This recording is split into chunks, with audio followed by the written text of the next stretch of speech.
ओम अधोक्षजाय नमः। ओम नारसिंहाय नमः। ओम अच्युताय नमः। ओम जनार्दनाय नमः।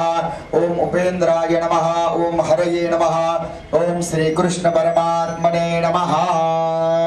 उजव्या हातामध्ये सगळ्यांनी पाणी धरून ठेवायचं। ओम प्रणवस्य परब्रह्म ऋषिः परमात्मा देवता देवी गायत्री छंदः प्राणायामे विनियोगः। छोट्या तांबण्यामध्ये पाणी सोडून द्यायचं आणि सगळ्यांनी एक वेळेला प्राणायाम करायचा।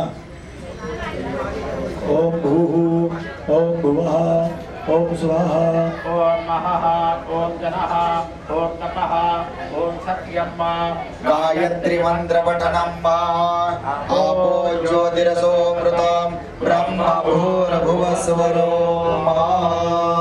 आता सगळ्यांनी हात जोडायचे समोर गणपतीला आणि लक्ष्मी मातेला आपल्या कुलदेवीला 11 वेळेस नमस्कार करायचा।